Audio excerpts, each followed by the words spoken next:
আজকে 5 আগস্টে বৈষম্য বিরোধী ছাত্র জনতার আন্দোলনের মধ্য দিয়ে যে স্বৈর শাসকের পতন হয়েছে, আজকে আমরা যে স্বাধীনতা পেয়েছি, আজকের এই স্বাধীনতার ফসল যাদের জন্য আবু সাইদ মুগ্ধ ভাইদের, যারা বৈষম্য বিরোধী ছাত্র আন্দোলন করতে গিয়ে যারা জীবন শহীদ হয়েছে, সেই শহীদ ভাইদের বিদেহ আত্মার মাগফিরাত কামনা করছি।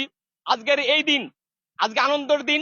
আজকে আপনারা জানেন যে প্রায় 28 বছর পর বাংলাদেশ জাতীয়তাবাদী দল বিএনপির আজকে একটি বর্ধিত সভা অনুষ্ঠিত হচ্ছে সংসদ ভবনে।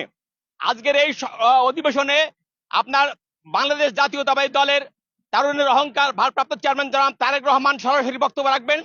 আজকে সারা দেশ থেকে, টেকনাফ থেকে তেঁতুলিয়া, রূপসা থেকে পাথুরিয়া পর্যন্ত জাতীয়তাবাদী দল বিএনপির যে নেতা কর্মীরা বিগত 17 বছরে বিগত স্বৈর শাসকের শাসন আমলে যেভাবে নির্যাতিত হয়েছে, বিভিন্ন মামলা হামলার শিকার হয়েছিল, বিএনপির নেতা কর্মীরা ধানবাড়িতে, বেগুনবাড়িতে রাত্রি যাপন করেছিল, এসি বাড়িতে থাকার পরও এসি রুমে ঘুমাইতে পারে নাই, নিজের স্ত্রীর কাছে ঘুমাইতে পারে নাই, এমন ভাবে দিন তাদের চলে গেছে। আজকে সেই দিনগুলোর কথা মনে পড়ে। এই অবদান আজকে বৈষম্য বিরোধী ছাত্র আন্দোলনের যারা শহীদ হয়েছেন সেই সব শহীদ ভাইদের স্মরণ করি। আজকের এই বাংলাদেশ, আজকের এই স্বাধীনতা, তাদের অবদান অনস্বীকার্য। আজকে আপনারা জানেন যে এই যে বিএনপির যে বর্ধিত সভা অনুষ্ঠিত হচ্ছে, এই বর্ধিত সভায় যারা জেলা এবং উপজেলা পর্যায়ে বিভাগে যারা সভাপতি, সাধারণ সম্পাদকের দায়িত্বে আছেন, তাদের বক্তব্য আজকে তারুণ্যের অহংকার জনাব তারেক রহমান শুনবেন এবং শোনার পরে তারেক রহমান একটা দিক নির্দেশনা দেবেন। আগামী দিনের বাংলাদেশ হবে দুর্নীতিমুক্ত বাংলাদেশ, আগামী দিনের বাংলাদেশ হবে সন্ত্রাস মুক্ত বাংলাদেশ, আগামী দিনের বাংলাদেশ হবে মাদক মুক্ত বাংলাদেশ। আমরা যেন এইরকম একটি বাংলাদেশ জাতিকে আগামী দিন উপহার দিতে পারি, এই জন্য আজকে আমাদের নেতা বিএনপির ভারপ্রাপ্ত চেয়ারম্যান জনাব তারেক রহমান দিক নির্দেশনা দিবেন। আপনারা জানেন যে জনাব তারেক রহমান 17 বছর ধরে দেশের বাইরে আছে।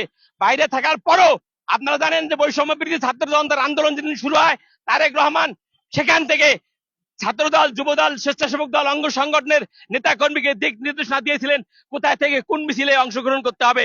বৈষম্য বিরোধী ছাত্র জনতার আন্দোলনের পিছনে ছিলেন এই ছাত্র দল, যুবদল, স্বেচ্ছাসেবক দল, বিএনপির অঙ্গ সংগঠনের এবং অন্যান্য কৃষক, শ্রমিক, সকল শ্রেণী পেশা জনগণের আন্দোলনের ফলশ্রুতিতে একটি স্বৈর শাসকের পতন হয়েছে।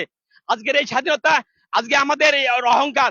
আমরা আজকে যে এই যে বিএনপির যে বর্ধিত সভা, এই বর্ধিত সভায় আমাদের কেন্দ্রীয় কমিটির নেতৃবৃন্দ বক্তব্য রাখবেন এবং বিশেষ করে যাদের বক্তব্য প্রাধান্য দেওয়া হবে, তৃণমূল পর্যায়ে যারা বিএনপির সভাপতি, সেক্রেটারি, তাদের বক্তব্য প্রাধান্য দিয়ে আগামীতে স্থানীয় সরকার নির্বাচন হবে না জাতীয় সরকার নির্বাচন হবে, সেই বিষয়গুলিকে প্রাধান্য দিবেন। আজকে তাদের মতামত নিয়ে তারুণ্যের অহংকার তারেক রহমান বিএনপির ভারপ্রাপ্ত চেয়ারম্যান আজকে চূড়ান্ত সিদ্ধান্ত দিবেন এবং এটা একটি বর্ধিত সভা। আমরা যারা এই বর্ধিত সভায় প্রবেশ করার অনুমতি পাইনি, আমরা সংসদ ভবনের বাইরে অপেক্ষা করতেছি।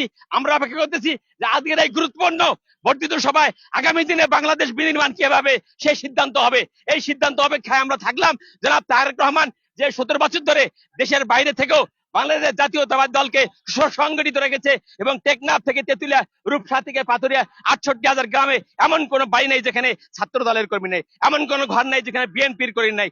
আজকে বাংলাদেশ জাতীয়তাবাদী দলকে তারেক রহমান দেশের বাইরে থাকার পরও সংগঠিত করেছে, সংগঠিত রাখছে। এই জন্য তারেক রহমানকে আমি দিনাজপুর জেলার ফুলবাড়ী উপজেলার বিএনপির পক্ষ থেকে আন্তরিক শুভেচ্ছা ও অভিনন্দন জানাই। আমি মোহাম্মদ তাজুদুর রহমান নন, স্বৈরাচার এরশাদ বিরোধী আন্দোলনে 90 দশকে ফুলবাড়ী উপজেলার সর্বদলীয় ছাত্রলীগের আহ্বায়ক ছিলাম।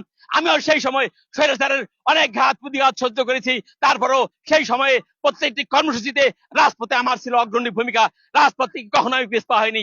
আমি ফুলবাড়ী উপজেলা বিএনপির সাবেক সাধারণ সম্পাদক হিসেবে জনাব তারেক রহমানকে আমার পক্ষ থেকে, ফুলবাড়ী উপজেলা বিএনপির পক্ষ থেকে জানাই ধন্যবাদ, অভিনন্দন।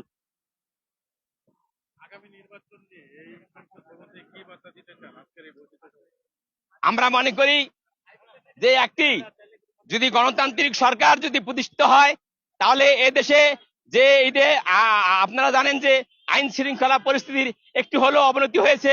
ঢাকা শহরে দেখেন যে বিভিন্ন এলাকায় রাতের পরে ছিনতাই হচ্ছে। তো বিশেষ করে আমি মনে করব যে যারা পুলিশ প্রশাসন আছে, পুলিশ ছাড়া আমাদের কিন্তু আইন শৃঙ্খলাকে নিয়ন্ত্রণ করার কোনো উপায় নাই। পুলিশ আমাদের ভাই, পুলিশ আমাদের বন্ধু, পুলিশ বাহিনীর পাশাপাশি আমরা এই প্রত্যাশা করি আগামী দিনে যদি এক নির্বাচন হয়, তাহলে এই নির্বাচনে যদি বিএনপি সরকার গঠন করে, তাহলে আইন শৃঙ্খলা পরিস্থিতির উন্নয়ন হবে।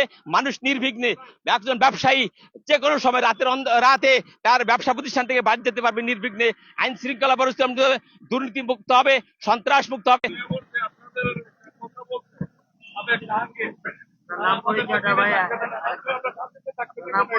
আমার নাম মোহাম্মদ তাজমুলুর রহমান নন, দিনাজপুর জেলার ফুলবাড়ী উপজেলা বিএনপির সাবেক সাধারণ সম্পাদক।